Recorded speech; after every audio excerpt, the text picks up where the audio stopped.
Hey, I'm Molly Ovenden. I wanted to read to you a little bit from my Thomas Goodun novel series. This is rough draft form, excited beginnings form, and this is particularly an excerpt from my NaNoWriMo 2021 Thomas and Rose Summer. So here is a bit of that to share with you. Enjoy. Green leaves flickered the onset of summer sunlight. Rose's face glistened with a smile of delight. School's out, and summer is here. Her imagination fluttered with ideas and plans and the joys of time with her parents. They would go on trips and have special days out. Rose's birthday is in the summer too, so it's extra special to celebrate when there is no school. Her brown eyes sparkled. She ran around the front yard and into the backyard. Her brothers, Georgie and Patrick, were zooming in the battery-powered car on the driveway. Their shouting pulled her out of her glory. Georgie shouted, "Patrick, stop it! Patrick, give me a tune!" Patrick pressed the pedal on the battery car and zoomed by at 3 miles an hour. Georgie waddled over to him and hit him on the head.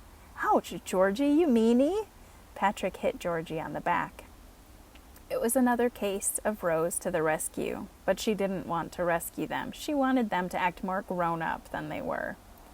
Rose was going to be 9 years old that summer. She was ready to practically be a grown-up. Her brothers were 6 and 4 years old. Well, they acted like babies. Still, it was a case of act your age, but Rose wished they acted older than they were. It bothered her. When Georgie had been born, he needed extra attention and care. Patrick had been easy to get along with. Rose liked taking care of him when he was a baby, but he was pretty docile and fun. He had the complete opposite disposition to Georgie. Georgie seemed like he came from a different womb, a different family altogether.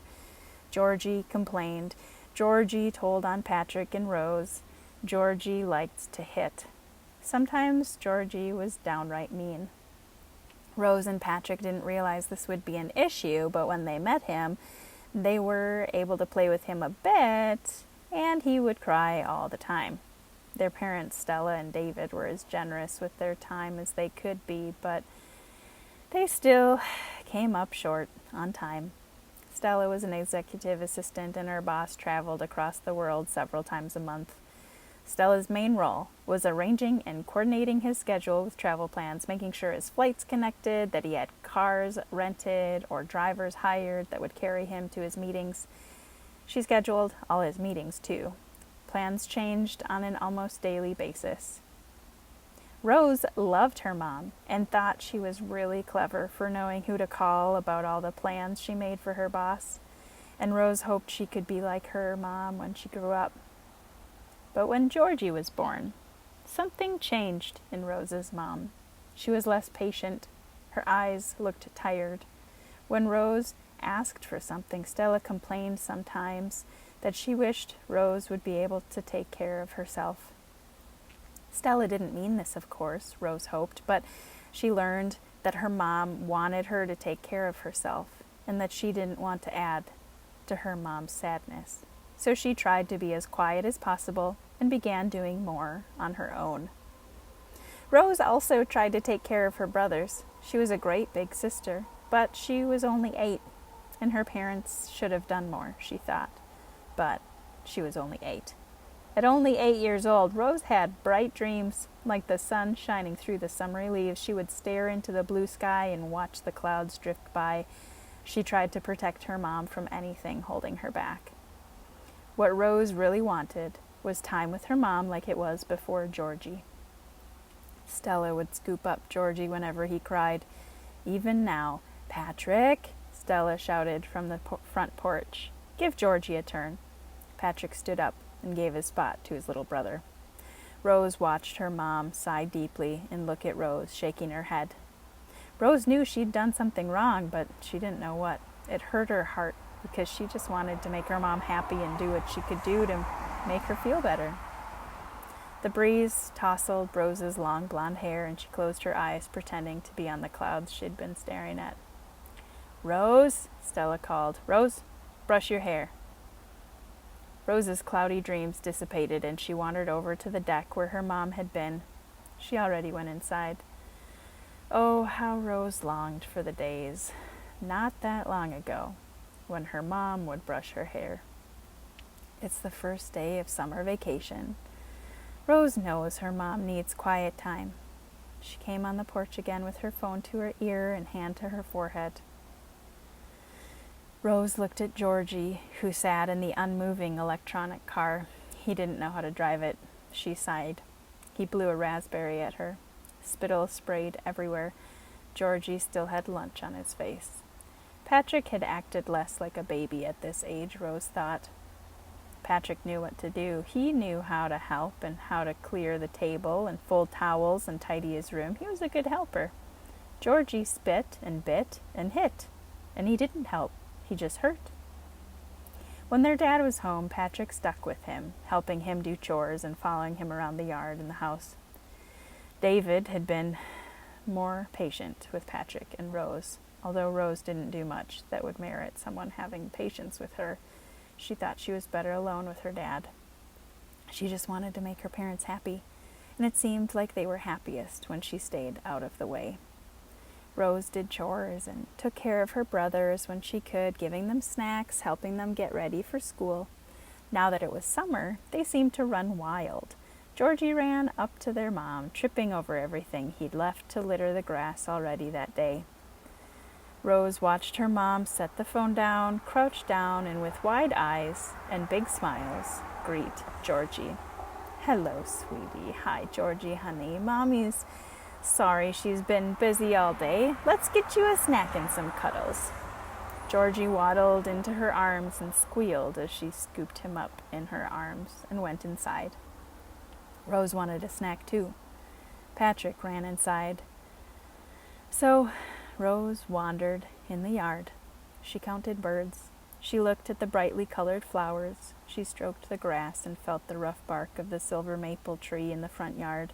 Its leaves shivered with the delight of the summer breeze. Rose collected the toys that had been littered in the yard as best she could. She was too big for the toy car, so she left that in the yard to be rescued by her dad when he got home. Hoping it would be soon, Rose found her way inside through the back door and went to her room, where she read. She whispered the words aloud as she read, pretending her mom was actually telling her the story. She pointed out the illustrations to herself and praised herself for her good job of reading. She mimicked the praise her teacher, Miss Stanley, gave her. Rose heard her dad's truck rumble up the drive. She heard the shouts of Georgie and Patrick for their dad. She knew her dad would come down to see her. She heard her mom still on the phone fixing something her boss had asked about. Then she shouted, "Hi, honey. Oh, you're filthy. Take your boots off before you come in." "Yes, I'm still here. Yes, I'll hold." Rose could hear her mom sigh through the floor. Her pacing creaked the floorboards. David's booming laughter carried through his greeting to the boys, and then he called out, "Rosebud!" His steps galloping down the stairs. Rose's heart flew wide open with seeing her dad at the door. "Rosie! Daddy! How is your day, buddy?" Rose told him about the adventures she had in the yard, the way the trees looked with the sunshine, things that Miss Stanley had told them last week to learn over the summer, the books Rose planned to read. David's face fixed in a warm smile. Rose's heart heated with the admiration and affection her dad gave to her with his daily coming home. "Let's get washed up and help Mom with dinner." David chuckled as he swept Rose up off her feet and kissed her cheeks as he spun her. Her hair flew. She was free and safe. "Daddy?" He stopped spinning her. "Will you brush my hair?" "Is Mom getting after you about your hair again, Rosie girl?" Rose nodded. He smiled, patted his knee as he sat down on Rose's bed. "Grab your brush." She felt a tear form in the corner of her eye as he brushed her hair. For this moment, her mom's sadness washed away from her memory. For this moment, Rose felt that she could never disappoint anyone, and it would be a good summer. Glossy hair without snarls, accomplished. Her mom would be happy with her. She hugged her dad. Thanks, Daddy. He smiled and chuckled as the boys stomped upstairs. I love you, Rosebud. I love you, Daddy. Let's go get dinner started. See what messes the boys have made. Rose giggled as she grabbed her dad's hand and they climbed back upstairs. Maybe it would be a good summer. That's the beginning of Thomas and Rose's summer. Thanks for joining me. I'm Molly Ovenden. I'm excited to be able to share more of this story with you. Happy reading and happy writing. Until next time.